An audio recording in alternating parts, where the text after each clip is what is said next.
Chers auditeurs de Haïba FM, aujourd'hui nous avons le grand honneur de recevoir un homme d'État qui porte en fait trois casquettes dans le pays. La première casquette, c'est un grand notable, un grand intellectuel.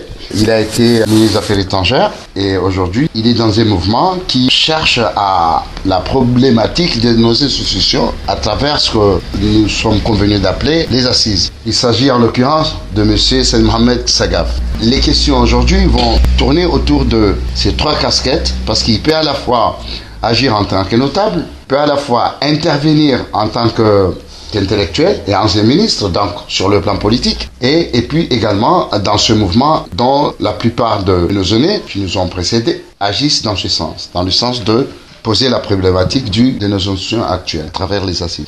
Monsieur le ministre, bonsoir. Bonsoir. Vous voulez commencer à agir à quel titre? Est-ce que, à répondre à la question, est-ce que c'est le ministre qui va parler, donc qui va donner un avis sur la marche de la politique du pays aujourd'hui et hier, évidemment, ou alors le notable ou bien l'homme engagé que vous êtes aujourd'hui? Bon, je pense d'abord, je tiens à vous remercier pour m'avoir donné cette opportunité pour que je puisse m'exprimer sur certains points, notamment des points qui concernent l'avenir de notre pays. Mais permettez-moi de vous dire que je suis quand même un peu déçu du fait que vous me traitez de notable. Parce que notable, à notre époque, être appelé notable n'est pas du tout réjouissant. Parce que la notabilité a perdu ses valeurs et je ne me retrouve plus dans cette notabilité, dans cette voie, étant donné que c'est un des grands problèmes de ce pays, c'est parce que la notabilité a perdu sa valeur et a perdu son sens et sa déontologie. Donc là-dessus, je peux quand même me qualifier d'un homme, d'un commis de l'État, parce que j'ai beaucoup servi dans l'administration, d'un homme politique, parce que j'étais ministre, mais aussi j'ai l'honneur et le privilège de faire partie des membres du Collège des Sages, qui, à mon sens, est une organisation aujourd'hui qui, quand même, garde un certain, une image qui reflète un peu, disons, les Comores d'hier. Les Comores d'hier et l'espoir de demain. Parce que ce sont des hommes d'expérience, des hommes de bon sens, des hommes qui ont une crédibilité, bien qu'il est très rare à notre époque, surtout en ce moment, de trouver des gens intègres. Tout à fait. Au niveau de notre société. Donc, vous avez évoqué les assises nationales. Les assises, c'est pas uniquement sur la problématique des institutions. Moi, je crois que les assises, c'est un moyen, et peut-être de pouvoir faire asseoir tous les Comoriens et poser les grands problèmes de ce pays. Parce que nous estimons que depuis l'indépendance, il n'y a jamais eu cette opportunité pour créer un État. Parce qu'en fait, nous sommes une nation qui date de plus de 15 siècles. 15 siècles, parce que les Comores étaient d'abord indépendantes avant la colonisation. Parce que nous avons eu des sultans, et chaque sultan avait une autonomie au niveau de chaque île, et il dirigeait son île ou sa région, parce qu'il y avait même des sultans qui étaient régionaux. Mm-hmm. Donc, mais depuis qu'il y a eu la colonisation, c'est là que nous sommes devenus une dépendance, parce que même le nom Comore n'existait pas. Nous étions une 7e tribu de Madagascar, parce que nous étions, on appelait Madagascar et dépendance. Tout à fait. Donc, c'est à partir disons, de l'événement qu'il y a eu, dont les grands combattants de cet événement, c'était Seyd Mohamed Cheikh et toute son équipe qui ont donné le nom aux Comores. Parce que c'est là où il y a eu la loi cadre, et puis il y a eu l'autonomie interne, et après il y a eu bien sûr l'indépendance. Mais depuis, les Comoriens ne se sont jamais regroupés pour bâtir un État. Donc, parce que cette indépendance, elle a été unilatérale. Donc l'État, c'est-à-dire que l'équipe qui était là, les partis politiques et l'État français... On va y revenir oui, sur cet aspect-là, mais je vais profiter de l'occasion pour souligner quelque chose de très important que vous venez d'évoquer lors de votre réponse.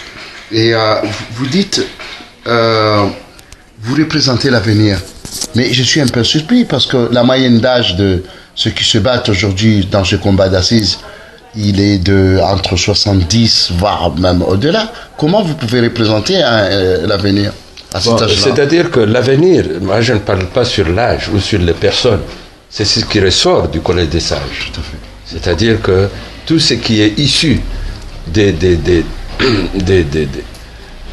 analyses et des dossiers, des documents que nous avons élaborés constitue une plateforme de discussion au niveau de toute la société comorienne. Parce que nous avons, la preuve c'est que dernièrement nous avons reçu le directeur général de la Mamoué. Il nous a fait un exposé qui était, pour nous, on a été agréablement surpris. Contrairement à tout ce qu'on peut dire dans la rue, mais ce bonhomme fait un travail extraordinaire. Mais il croit, et je pense qu'il peut. Mais si on lui laisse la latitude de pouvoir mettre en place tout ce qu'il a programmé, je pense qu'il peut s'en sortir. Donc, c'est pour vous dire que nous avons reçu tous les responsables de ce pays et nous avons discuté de tous les maux qui frappent ce pays. Donc, c'est dans ce sens que je dis que tout ce qui est issu du Collège des Sages constitue peut-être un avenir parce que on étudie tous les problèmes qui se posent dans ce pays. Bon, Monsieur le ministre, on sait que dans le Collège des Sages dont vous évoquez, il y a notamment des personnalités très influentes dans le pays, mais qui ont fait leur histoire. Je pense notamment à M.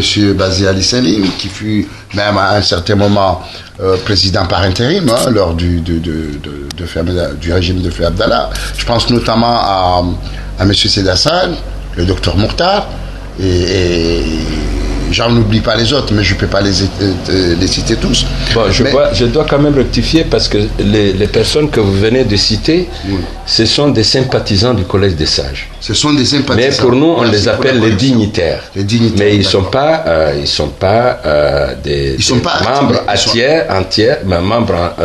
Ce sont des sympathisants. Ce sont des sympathisants du Collège des Sages, mais ce ne sont pas des membres actifs du Collège des Sages. Mais vous pouvez me citer quelques membres, deux ou trois. Vous avez Damir Ben Ali, oui, vous avez par exemple Monsieur Abdullah Mbaye, vous avez par exemple Thabit, vous avez Monsieur Ali Abdulhamid, vous avez pas mal de gens. Il y a Madame Kamari Awadi, il y a Madame Manaïcha Saïd Islam. Il y a Madame Sofa Bourhan. Vous me citez des personnalités en principe grandes comoriennes. Bon, à l'exception de Madame Sofa Bourhan, mais qu'en est-il des autres îles? Parce que les autres îles, on a des cellules là-bas. Vos semblables. On a des cellules là. Pendant le congrès, tout ce monde-là on a une cellule à Juin et une cellule à Moélie. Donc, si je ne cite que ces gens, c'est parce que ce sont ceux que vous connaissez. Bon, d'accord. En juin, on a M. Salim Djabir et consorts. Donc, à Moéli, par exemple. Oui. Donc, et en juin, vous avez le colonel Youssouf, comment il s'appelle un colonel, oui, c'est un ancien colonel, il est à la retraite. Bon, il y a pas mal de... Bon, il y a les noms qui m'échappent, mais il y a quand même pas mal de... Donc, en fait, c'est un mouvement national. C'est bien, on a des cellules, on a des cellules en juin et parce qu'on a tendance, donc, c'est mieux d'exercer ce point. Tout à fait. Ouais. Donc, Monsieur le ministre, mais où vous en êtes? Parce que ça fait quand même un moment. Quels sont les progrès que vous avez enregistré depuis, parce que c'est un mouvement quand même qui date il y a quelques années, quand même, 2 ou 3 ans, non? Vous parlez du mouvement des assises. Bon, oui. Pour vous dire exactement, le mémorandum a été signé, si on parle du 11 août, ça veut dire que c'est récemment, c'est récent. D'accord. C'est le 11 août 2015. Tout donc, à peu, un an à peu près. Un an. Donc, justement, le problème qui s'est posé, c'est que quand il y a eu cet appel de M. Bazi, les gens se sont regroupés, ils ont répondu, et nous avons tenu des séances chez M. Mloudjaé, et nous avons contacté tous les partis politiques, tous les mouvements sociaux, que ce soit des associations ou d'autres organisations, mais nous avons quand même invité tout le monde, pour que ce soit du côté politique ou du côté des mouvements de la société civile, et ils sont venus échanger avec nous, et la plupart a signé le mémorandum. Tous les partis politiques, la plupart des majorité. Bah alors pourquoi les choses n'avancent pas, Parce que nous avons eu la malchance de tomber à une période électorale. Parce que tout le monde déjà, l'événement du mouvement du 11 août est issu justement de l'acte de nos jeunes patriotes qui étaient à La Réunion. Bon, nous, on n'a pas choisi le moment. D'accord. Mais ça a été une occasion pour M. Bazi de lancer cet appel solennel pour que parce que l'acte patriotique de nos enfants a été quand même honoré par, disons, un rassemblement sur la place de l'indépendance pour, disons, leur rendre hommage. Et c'est à l'issue de ce rassemblement que M. Bazi a fait cet appel. Donc, on n'a pas choisi le moment, contrairement à ce que les gens disent qu'il fallait le faire avant ou attendre après. Bon, un événement, c'est un événement. On ne sait pas quand il arrive, quand on a l'opportunité de saisir l'occasion. Bon, mais depuis, c'était bien sûr le mois d'août, mais comme beaucoup de partis avaient déjà leur idée en tête pour aller vers des élections, ils ne trouvaient pas que que le moment était mal choisi. Donc ceux-là n'ont pas adhéré. Mais quand il y a eu déjà la campagne électorale, c'était la démobilisation, tout le monde est parti. Donc il n'est resté qu'une cellule, c'est-à-dire la coordination, qui est restée depuis ce temps-là jusqu'à nos jours, qui est là et qui est active et continue à travailler sur les thématiques, sur les Monsieur le ministre, est-ce que vous avez eu... Est-ce que le président Azali, qui est fraîchement élu, a essayé de vous contacter? Ou alors, avez-vous demandé une audience pour le voir, pour lui exposer justement laissez votre démarche, puisque je suppose que vous l'aviez rencontré, lui. Mais qu'en est-il maintenant qu'il est président? Comment il perçoit justement cette proposition? Bon, d'abord, je dois vous dire que le président Azali, d'abord, on avait invité son parti, le CRC, qui est venu prendre part aux discussions, mais eux, ils avaient dit qu'ils préfèrent que ça se passe après les élections. Donc ça, c'était leur position, et ils ne pouvaient pas. Est-ce que vous les avez vus après les élections? Bien sûr, pendant la campagne. Nous, notre idée, c'était d'abord d'organiser les assises avant les élections, parce que les résolutions qui allaient être prises ou les lois qui allaient être votées allaient essayer de mettre en place un nouvel ensemble comorien, un nouveau cadre au niveau des Comores, pour qu'on sache comment on allait évoluer. Donc c'était le président qui allait, après les élections, le président qui allait être élu, allait suivre cette feuille de route qui devait être établie par les assises nationales. Bon, malheureusement, ça n'a pas pu se faire, mais on a quand même insisté à ce qu'on puisse rencontrer les 3 candidats qui étaient qui allaient au deuxième tour. Là, vous parlez avant, tout à fait. Avant. Après, on a essayé de rencontrer les 3 candidats pour essayer d'organiser les assises entre les deux tours. Oui. Bon, les 2 candidats ont désisté. Ils étaient peut-être pris à ils n'ont pas pu venir répondre à l'invitation, et ça n'a pas pu se faire. Bon, mais après les élections, quand même, moi personnellement, j'ai rencontré le président Zali, on a eu un entretien. À quel titre? Au titre personnel, d'accord. Mais on avait quand même demandé un rendez-vous. Le mouvement a demandé d'abord pour aller le féliciter, et aussi lui faire. Il vous a accordé ce rendez-vous? Non, ça n'a pas pu se faire. Jusqu'à maintenant? Mais nous avons quand même insisté en lui adressant. Vous voulez dire que le président Zali ne vous a pas reçu jusqu'à maintenant? Il ne nous a pas reçu jusqu'à ce jour. Mais comment vous expliquez cette réticence qu'il a? On compte quand même, peut-être qu'il va se faire un créneau pour pouvoir recevoir le mouvement. Bon, mais jusqu'à ce jour, on lui a écrit officiellement pour demander ce rendez-vous, mais on n'a pas encore eu la réponse. Mais, bon. Monsieur le ministre, vous savez, c'est le grand respect que je vous dois, de par vos qualités humaines, de par votre intégrité, de par plusieurs. Je pourrais citer beaucoup de qualificatifs, mais je vais vous poser quand même une question qui m'arrive à l'esprit. Quand vous étiez ministre des Affaires étrangères, vous savez que l'État comorien, au sens fonctionnel du terme, a existé pendant la période d'Allah. Je ne vais pas commenter la politique, mais l'autorité de l'État a existé. Bon, on sait comment et tout ça, mais on sentait qu'il y avait une autorité. Après, Johar est venu, et là, c'est là où je vais parler de vous, la personne que vous êtes. Vous étiez ministre des Affaires étrangères.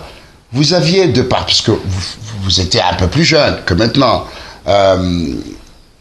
deux personnalités brillaient au cours de ce régime Johar. Vous et M. Mchangama, aujourd'hui, qui est d'ailleurs le responsable, le directeur de Haïba. Bon. Enfin, on estime que cette période, de par votre jeunesse, vous pouvez insuffler un dynamisme. Au contraire, ce régime, et je pense aussi c'est le régime de mémoire, le régime qui a créé une classe politique, une classe économique et financière aujourd'hui, parce qu'on savait que Johar, il a brillé par la cassure du monopole, parce que beaucoup de produits étaient le monopole de quelques individus. Donc, qu'est-ce qui s'est passé? Comment ça se fait que vous n'avez pas su vous entendre, vous deux, parce que vous étiez les deux gendres, hein? L'autre avait épousé la fille, vous donc, enfin les deux filles, on va dire. Bon, qu'est-ce qui s'est passé? Est-ce que vous pouvez nous relater ça? Parce que nous, justement, c'est déposer les problèmes que les gens se posent, mais qui peut-être que les gens n'osent pas poser. Donc, on les pose ces problèmes-là. Qu'est-ce qui s'est passé? Bon, mon cher Daoud, j'estime que c'est une question très délicate, parce que nous sommes en train de parler des problèmes de l'État. D'accord. Maintenant, vous êtes en train de me poser une question purement privée ou personnelle. Bon, mais d'abord, je dois vous dire. Mais qui est public, puisque vous êtes un homme public. Bien sûr. Vous ne pouvez pas avoir. Bien sûr. Mais dans tout ça, vous savez, la vie fait que dans le parcours d'un homme, il y a quand même des événements qui font que on est obligé de répondre à certaines exigences. Notamment, c'est ce qui m'est arrivé. Vous savez, moi, je ne suis pas un homme qui court après la politique. J'ai toujours... Mon analyse, ce que je fais, c'est que dans ma vie, il y a deux choses que je n'aime pas, mais qui courent toujours après moi. Tout à fait, je comprends. C'est la politique et le hada. Je ne les aime pas. Ah bon. Mais ils courent toujours après moi. Mais vous êtes toujours présent dans les manifestations, au centre de ces choses-là. Mais toutes les manifestations, vous êtes là? Non, ouais, je vais vous dire. Vous savez, j'ai été député autant dans la période où Ahmed Abdallah a été assassiné. Et c'est trouvé que du jour au lendemain... Vous étiez jeune à l'époque. Vous devriez avoir quel âge? Oui, en 87. C'était en 87 que j'étais député. Bon, je n'étais pas très jeune, mais j'étais quand même assez mature. Donc, il s'est trouvé que pendant son assassinat, j'étais député. Et du jour au lendemain, j'étais sous le même toit que M. Djouar, et la gendarmerie est venue le prendre, croyant qu'on allait l'emprisonner, et il s'est trouvé président du jour au lendemain. Et vous étiez là, vous étiez témoin? J'étais là, bien sûr, j'étais là. Il ne s'attendait pas du tout. Du tout. Donc, du jour au lendemain, je me suis retrouvé avec un président sur le bras, et j'avais plusieurs rôles à jouer. Oui. D'abord le protéger, D'accord. et puis aussi le conseiller, parce qu'il était un homme d'un certain âge. Oui, tout à fait. Que les rouages de l'administration, la déontologie, l'orthodoxie administrative et tout ça, ces choses-là, c'est des choses anciennes. Donc, moi, mon rôle, avant d'être ministre des Affaires étrangères, j'étais d'abord directeur de cabinet à la présidence chargée de la défense. Donc, parmi les grands dossiers que nous avons initiés, notamment le problème du monopole, n'oubliez pas que dans ce pays... Ça, c'est salutaire, ça. Sans parler des commerçants, mais il y avait d'abord... le monopole commercial, oui, tout à fait. Il y avait d'abord le monopole de Air France. Tout à fait. Il a fallu casser ça. Tout à fait. Et nous avons fait venir pas mal de compagnies aériennes. Tout à fait, tout à fait. Et du coup, Air France était obligé de s'aligner parce que le billet était à 9000 francs français. Il est retombé à 4500. Oui, tout à fait. Donc, et du coup... En fait, c'est un régime qui a ouvert le pays. Bon. Parmi ces grands dossiers, c'est d'abord casser le monopole. Et il y a eu maintenant, aujourd'hui, si le commerce est florissant dans ce pays aujourd'hui, c'est grâce à ça, c'est parce qu'aujourd'hui, tout le monde peut exporter de la vanille, tout le monde peut exporter du girofle, tout le monde peut alors que c'était le domaine de 4 grands commerçants. C'était Ahmed Abdallah, Mohamed Ahmed, Khalfan et la SAGC. Donc, voilà une des choses que nous avons pu initier. La deuxième chose, c'est le désenclavement. Nous avons fait pas mal de routes. Tout à fait. Donc, imaginez la route qui va jusqu'à Antine-Mapanga. Tout à fait. Donc, c'était les grands dossiers de l'État. Bon, et puis après, il y a eu l'économie. L'économie, c'est d'abord essayer d'ouvrir le monde extérieur. Nous avons initié le grand dossier de notre adhésion à la Ligue arabe. Et c'est comme ça que nous sommes entrés dans le monde arabe. Donc vous ne voulez pas répondre à votre rivalité avec Mchangama? C'est pas l'occasion. Vous savez, moi, je ne considère pas comme une rivalité. Je ne considère pas. Qu'en était-il justement de... Non, c'était une question. Parce que en fait, si votre régime n'a pas survécu, c'est justement à cause de vous deux. Oui, mais vous savez, vos rivalités chacun personnelles. a sa manière de voir et a sa manière d'agir. Moi, je considère que j'étais là pour l'État. J'étais là, j'avais un rôle à jouer, mais j'étais pas là pour mes intérêts personnels. D'accord. Je ne voulais pas devenir... Est-ce que vous voulez dire que lui, il était là pour les intérêts personnels? Je ne sais pas. Je ne sais pas. Peut-être, pourquoi pas.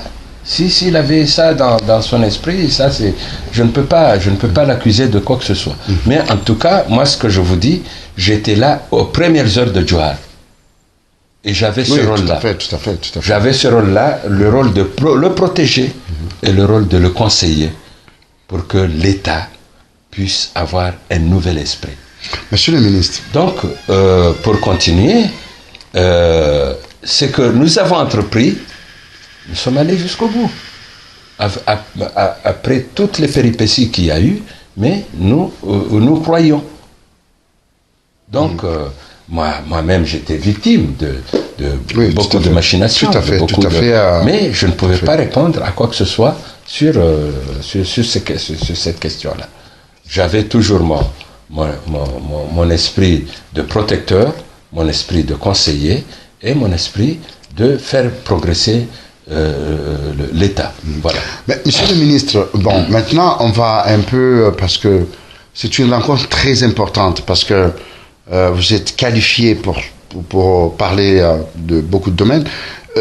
Quel est le regard que vous donnez à la politique passée, enfin, je vais dire ces 20 dernières années, et puis là, aujourd'hui, est-ce que vous pensez que ce pays a encore de l'avenir?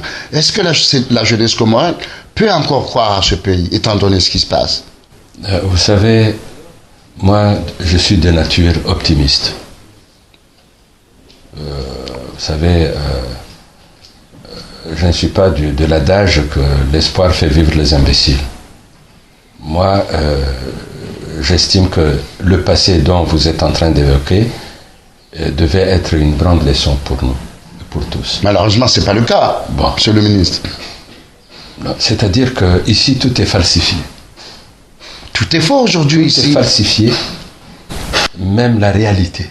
Parce qu'aujourd'hui, quand on considère comme certaines personnalités de ce pays comme étant des héros, alors que si nous sommes arrivés à ces stades, c'est à cause de certaines personnalités tout à fait.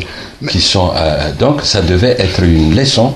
Et c'est cette opportunité-là, les assises nationales, qui vont susciter à ce qu'on ouvre les grands dossiers de ce pays pour qu'on fasse les analyses et arrêter les projections pour l'avenir de ce pays. Mais ce pays a encore d'avenir. D'accord. Monsieur le ministre, vous savez, quand un pays connaît une crise économique non résolue, économique et financière non résolue, elle débouche sur une crise institutionnelle. On l'a vécu avec les événements d'Anjouan, avec la session d'Anjouan temporaire.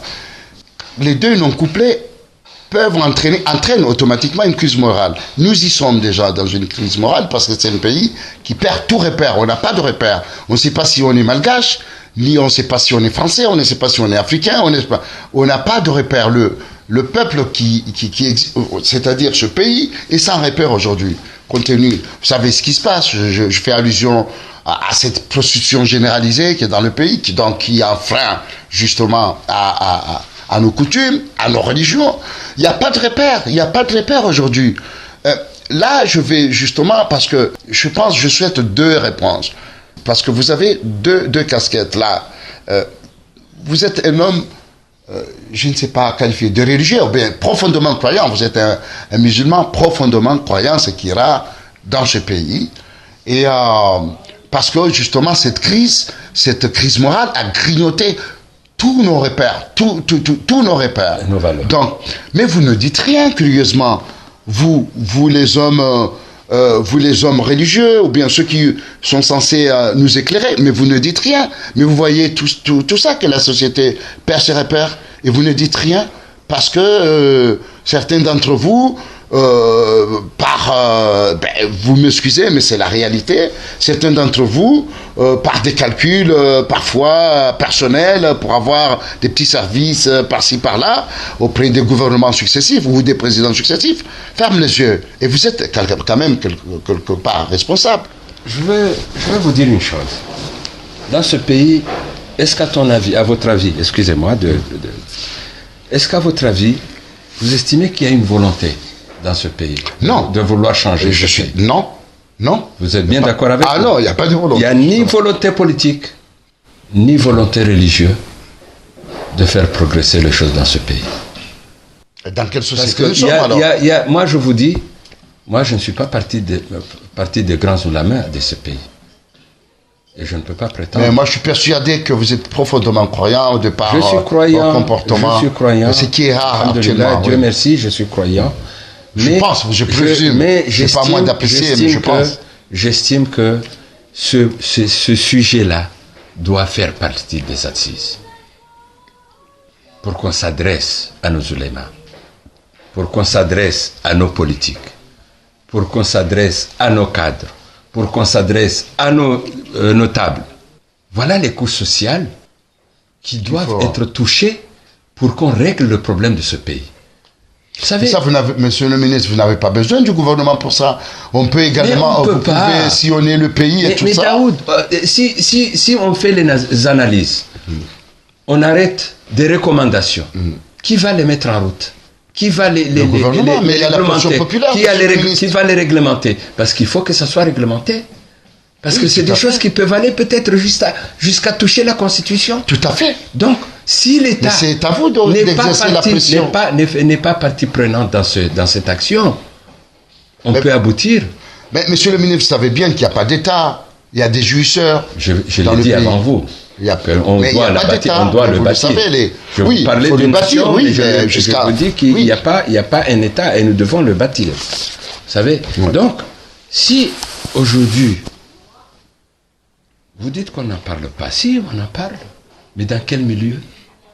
Ce qui se passe en politique, vous croyez que c'est normal? C'est que les partis politiques aujourd'hui sont en train de faire dans ce pays? Est-ce que vraiment une volonté bien définie, bien délibérée, à vouloir faire avancer ce pays? Non. Il n'y en a pas. Il n'y en a pas. Parce que chacun, vous savez ce qui s'est passé? En parlant de ce que nous vivons maintenant, cette table ronde, cette tournante, on a multiplié les dépenses, on a tout. On a multiplié tout pour que les partis puissent retrouver un poste. Un poste, tout à fait. Et voilà ce que nous sommes aujourd'hui. Tout est toléré. Il y a l'impunité dans ce pays.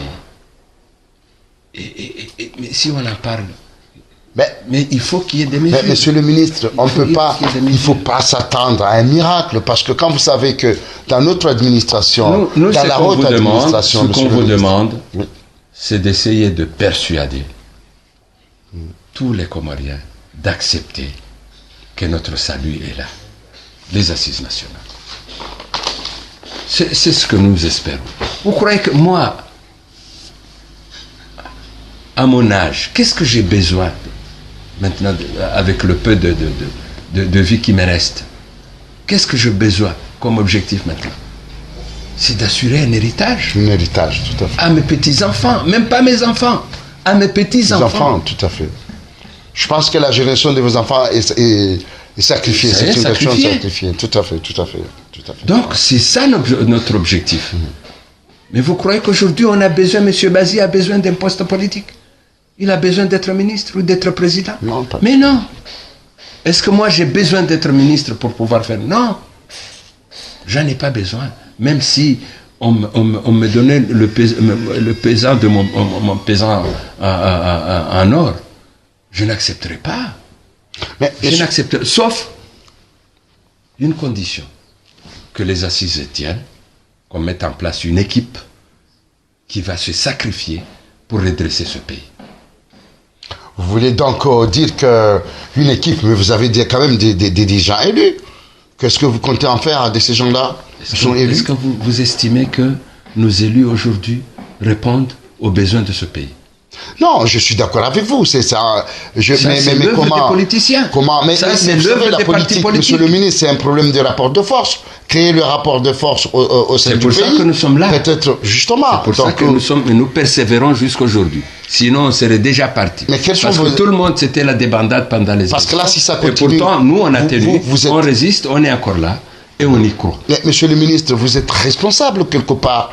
Parce que vous êtes là, c'est vrai que vous engagez ce sont des actions nobles ce que vous faites, mais les voies et les moyens que vous utilisez, ils ne sont peut-être pas indiqués, appropriés pour ça. Vous n'avez pas les moyens. On n'a pas les moyens encore. Non, et si le jour où on aura les moyens, vous entendrez. Par exemple, aller sur Moëli, aller sur Anchois. Mais il faut faire envoyer des gens.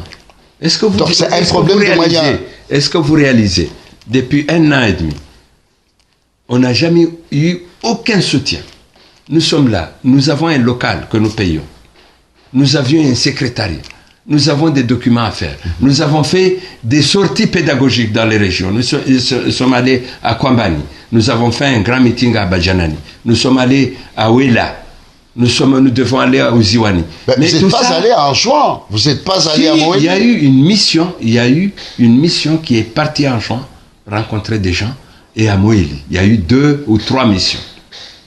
Vous savez que s'il y a des cellules qui sont là-bas, ils ont été mis en place par des responsables du mouvement. Bon, mais on ne peut pas continuer. Parce qu'on ne peut pas tous les jours. Monsieur Bazi et monsieur Sagav qui cotisent tous les jours. On ne peut pas cotiser tous les jours pour faire partir des gens. Le seul soutien que nous avons, c'est notre poche. Mais peut-être que c'est l'occasion, monsieur le ministre, de faire appel à les patriotes, parce qu'il y en a dans ce pays, pour qu'ils participent à cet effort. Nous avons contacté tout le monde. Nous avons signé des mémorandums. Daoud, si vous n'êtes pas au courant du dossier ou des actions qui ont été faites, je vous en prie, venez au siège. Je vais vous montrer les actions que nous avons faites. Les gens qui ont signé la liste des partis et des personnalités qui ont signé, qui va jusqu'à plus de 48 partis et organisations. Parce que moi, je suis d'accord avec vous, d'ailleurs c'est une très bonne initiative, mais j'estime que la dégradation, la crise morale en fait, en fait nous on se targuait, enfin on est dans, excusez-moi du terme, on se disait on était un peuple exemplaire, tout ça. Mais cette exemplarité n'existe plus. Vous savez ce qui se passe. Vous savez ce qui se passe, que le pays est envahi. Il y a une prostitution générale.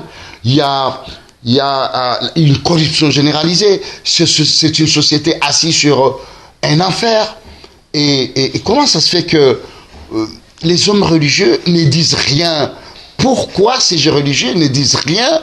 Alors, ils ne voient que les petites jupettes que les petites dames mettent, qui est en fait qui est quand même anodin par rapport aux crimes financiers, aux crimes de tout genre qui sont commis dans les pays. Comment ça se fait que vous payez que les robes? Mon cher Daoud, tout ça c'est un système. C'est tout un système. Peut-être qui est voulu par l'État. Parce que quand on veut, vous savez, nous avons des responsables au niveau de tous les domaines. Si je vous ai dit tout à l'heure que je ne veux plus qu'on m'appelle notable, il y a bien une raison. Tout à fait. Il y a bien une raison, parce que toutes les valeurs morales de ce pays, même le Hada, il est contourné, il est falsifié. Falsifié, tout à fait. Vous savez qu'il y a des gens qui font des Hada avec des bluffs. De bluffs, oui. Tout à fait, tout à fait. Vous savez, même toutes ces valeurs-là se sont détériorées. Les valeurs morales de ce pays ont été vraiment... c'est un pays sans repère. En fait, c'est un pays sans repère. Ce qui fait que les assises, c'est pas uniquement politique. Non, mais c'est social, c'est social et religieux. C'est politique, social et religieux. Voilà les grands termes, les grands enjeux de ces assises nationales. Moi, je vais vous dire une chose. Vous savez, ce pays, nous avons eu la période coloniale. Mais d'après vous, M. Daoud, nous avons proclamé l'indépendance unilatéralement le 6 juillet 1975. 28 jours après, tout a été chamboulé. On est allé jusqu'à détruire les archives. Les archives. Vous voyez? Et depuis, Mayotte est parti, alors qu'ils avaient déjà fait leur bagage.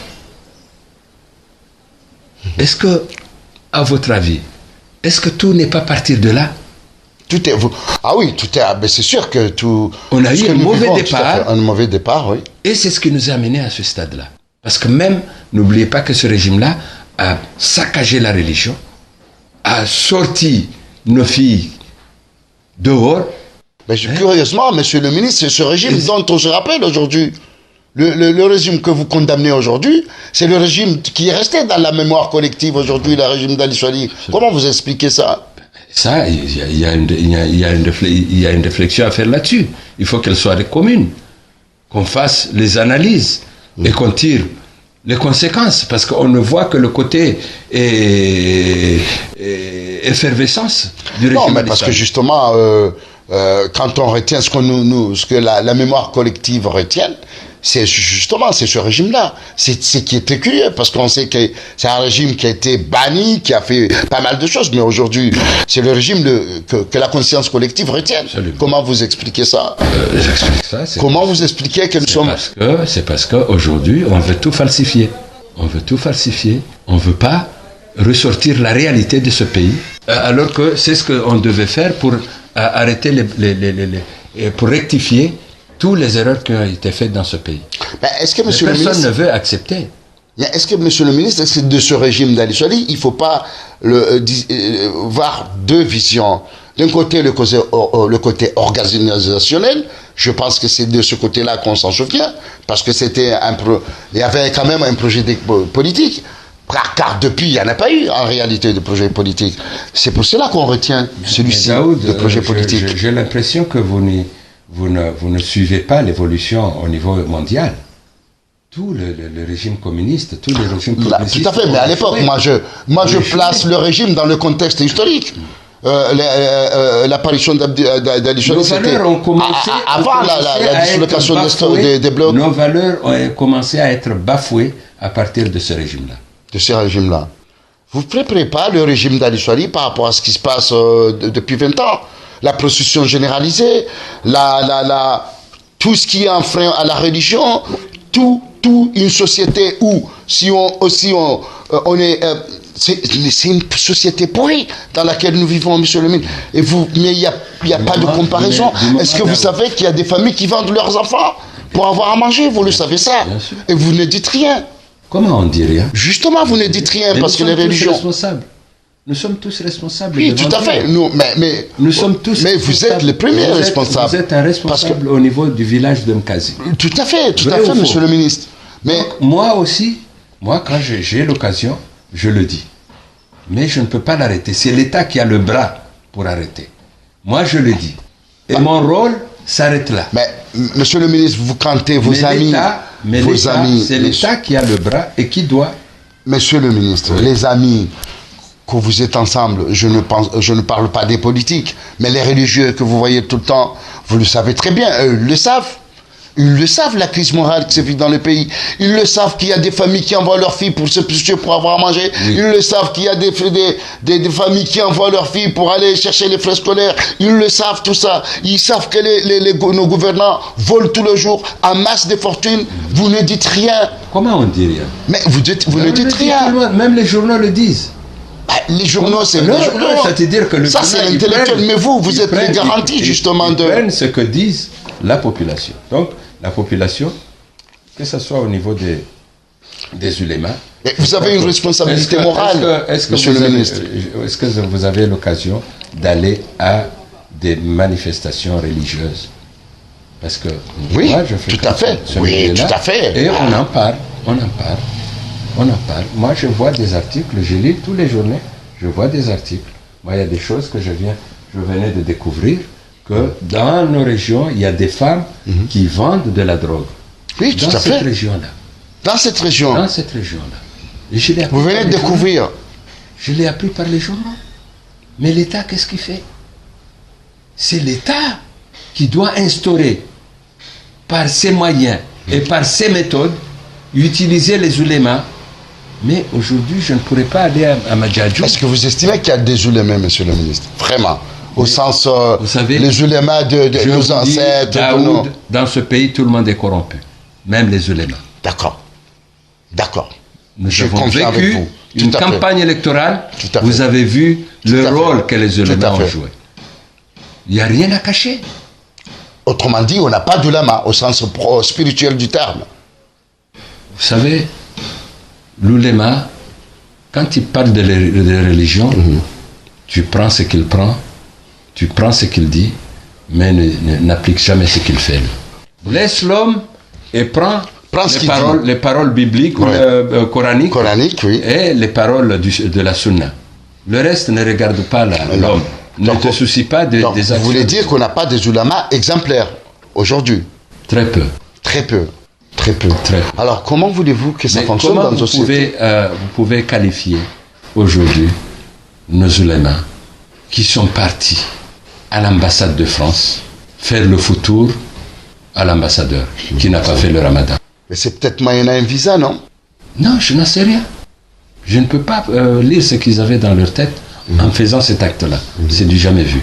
Bon, mais monsieur le ministre, je pense qu'on va... jamais faire le foutour à quelqu'un qui n'a pas fait le ramadan. C'est justement ce que je disais, c'est une société sans repère. Monsieur le ministre, on va certainement arriver à la fin de cette émission. Quel plaisir de vous avoir, quel plaisir de découvrir cette richesse intellectuelle dont vous excellez toujours.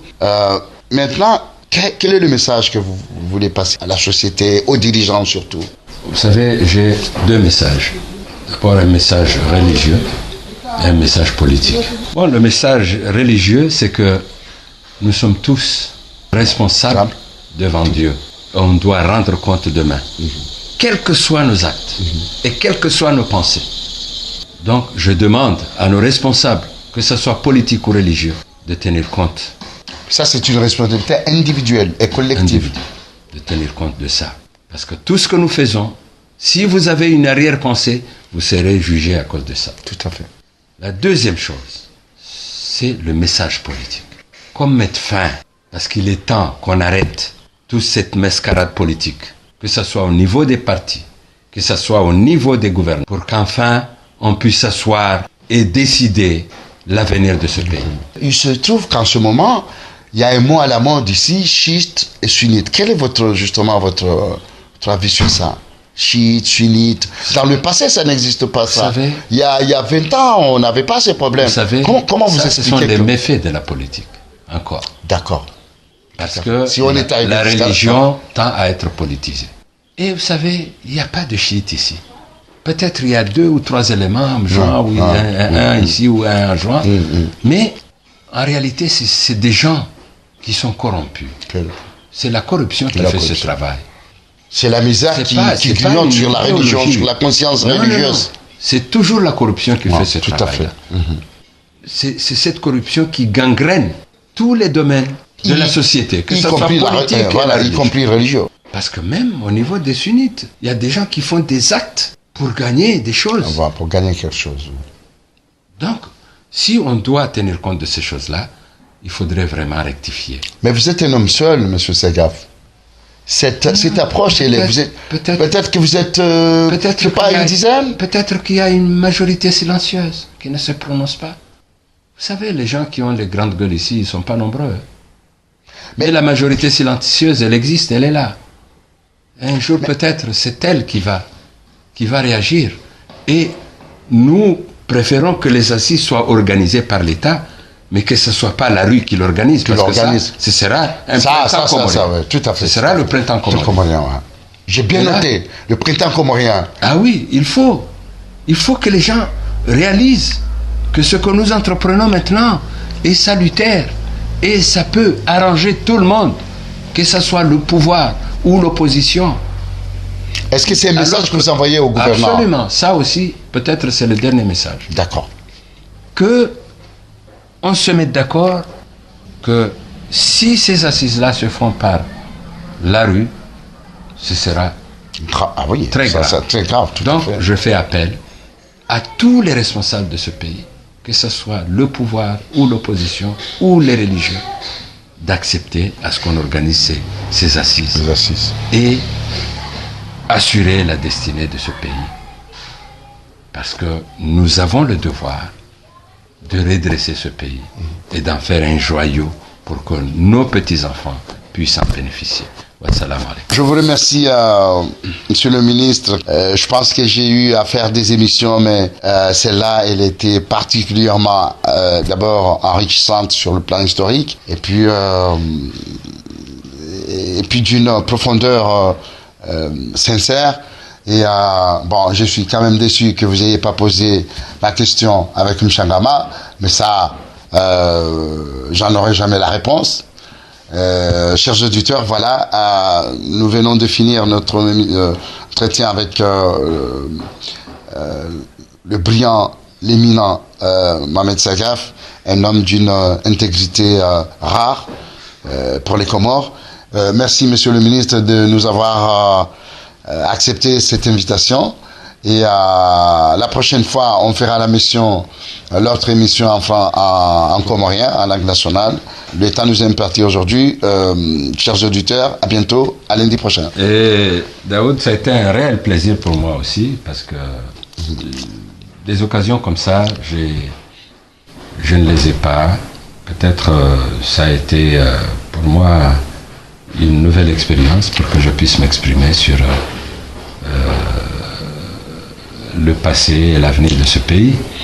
Parce que, vous savez, nous, comme je vous l'ai dit, on n'est pas dans les partis politiques, on n'est pas dans les milieux politiques, mais on essaie quand même d'apporter notre contribution à l'édification de ce pays que nous estimons qu'un jour peut-être on parviendra à faire quelque chose. Soyez rassuré, Monsieur le ministre, que Soyez rassurés, monsieur le ministre, Karadio Aïba est là, il vous accompagnera dans cette démarche parce qu'on la trouve...